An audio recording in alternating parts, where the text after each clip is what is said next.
weeks ago, I uploaded a video about my Kemper. In that video, I discussed how the Kemper became kind of overwhelming for me, having essentially every sound ever at my fingertips. I felt like I was scrolling through menus more than actually writing music, which to me is not good. Though I made the modeler work for me, as I was filming that video, I became interested in the idea of trying a simpler modeler.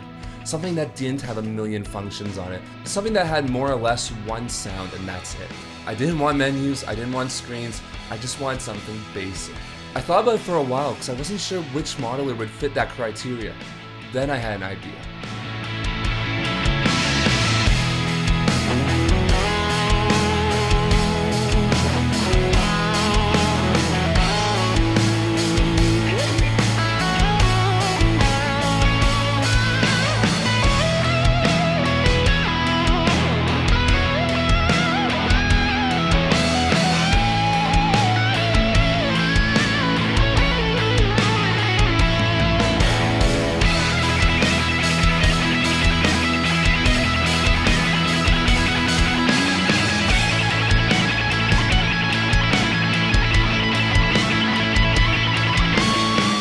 Get too far into this video, I just want to quickly apologize about my voice.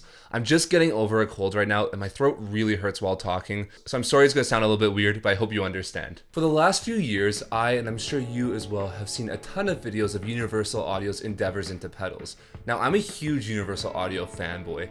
I own the Apollo X4, have tons of their plugins that I use daily, and I used to own the Universal Audio Starlight delay, which was my favorite delay pedal I ever owned, and I foolishly sold it. But up until recently, the one thing I haven't cared about from them is their amp simulation. Because I own the Kemper, my Line 6 Helix native software, and my Neural DSP plugins, I had no need to look for another one. Even though I didn't pay attention to their amp modelers, I knew one thing for sure, and that's that they were amazing. Because two guitarists that I really look up to, one being Ryan Davidson, my former guitar teacher in university, who's probably the best guitar player I've ever met in my life and seen in my life. You need to check out his Instagram and follow him.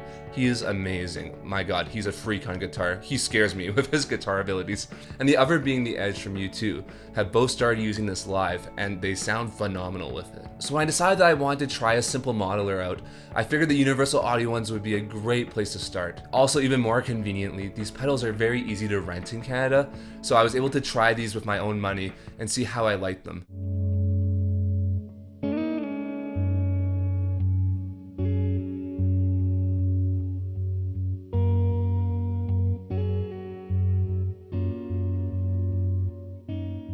For the past 3 weeks, I've been exclusively using the Dream 65 at home. I've used this pedal on 5 videos, a backing track for one of my students,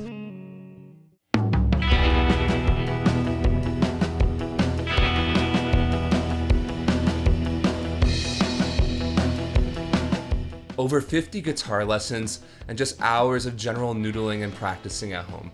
I would guesstimate that I spent probably 36 hours with this pedal, so I feel like I have a pretty good understanding of what it is and what it does. So why did I do this? Overall, my main goal with this pedal was to see how my workflow changed using a modeler like a tube amp rather than say a modeler.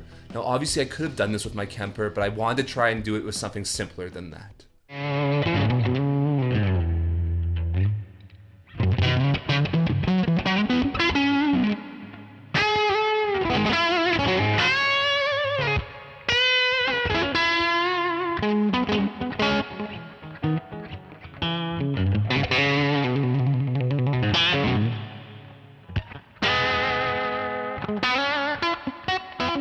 Let's talk about the obvious limitations of this pedal.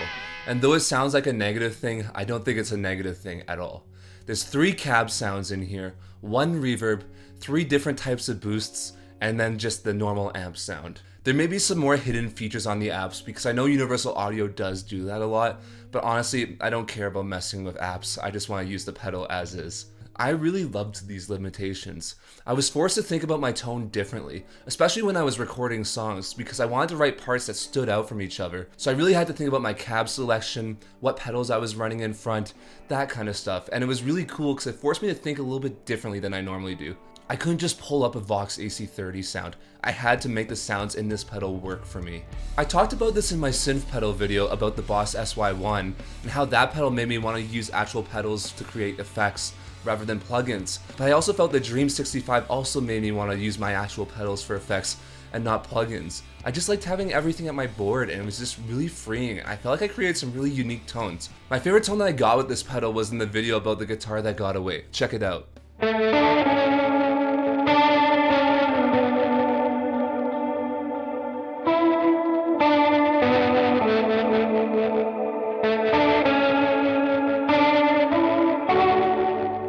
I thought this was a really cool creative tone because I couldn't just pull up a rotary speaker in my Kemper.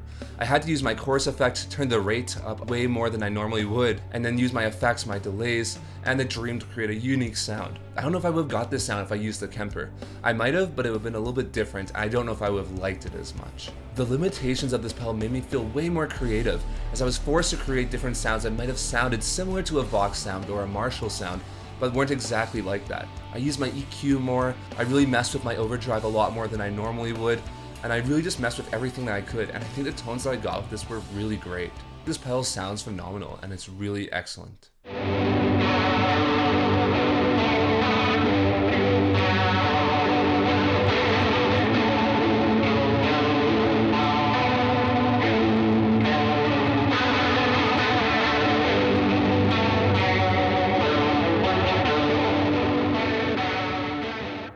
Let's talk about workflow. This was one of the main things I was curious about going into using this pedal. I didn't know how it was going to impact my workflow for the better or for the worse.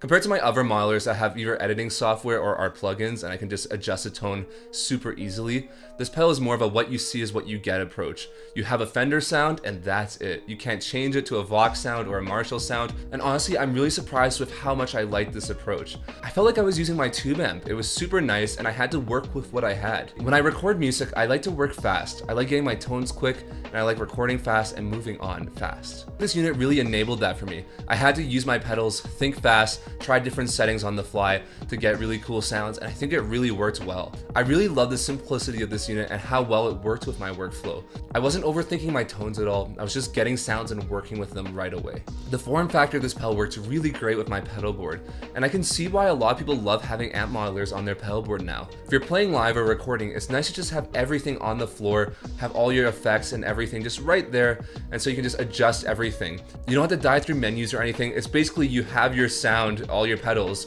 plus this at the end. I could totally see myself incorporating this pedal into my live performances in the future, because Daryl Saves Lives uses in-ears now, and having a consistent amp sound for front of house and for the in-ears is super important.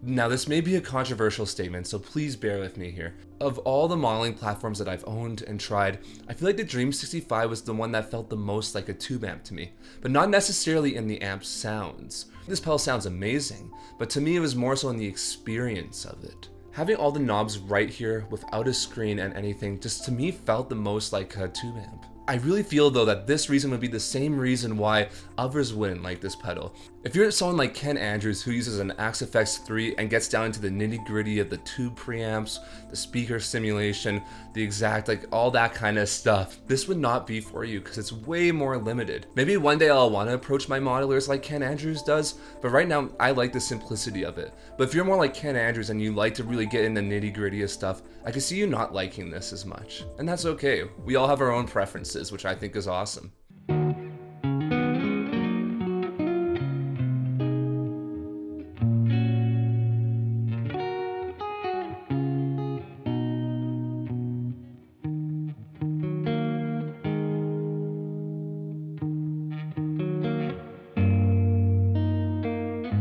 As I prepare to say goodbye to this pedal today, I feel really grateful for the experience I've had with it over these past 3 weeks. I feel like I reaffirmed a lot of the stuff I said in my Kemper video, but I also feel like I've learned more. I realized that I really love tube amps for their simplicity, and I really feel like I need to transfer that even more to my modeling experience. I'm honestly so motivated now to go into my Kemper and really try to delete almost all my profiles and keep just a few, because honestly I think that's all I really need. I can take all these experiences that I've learned from the UAD Dream and apply them to my modeling now, and I think that'll really help me in the future.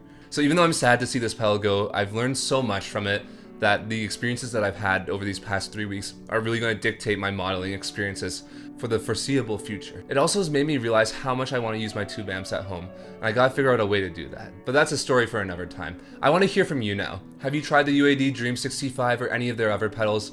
Do you like them? Do you hate them? Do you like the idea of having a small amp modeler on your pedal board like a Tonex or a Kemper player? Or do you just hate amp modeling? Let me know in the comments down below and let's have a discussion. Thank you so much for watching this video. If you enjoyed it, please consider liking it and subscribing to the channel. My goal is to hit 1,000 subscribers by the end of this year, and I really think we can do this together. But once again, thank you so much for watching. My name's Kolji, and I'll see you in the next one.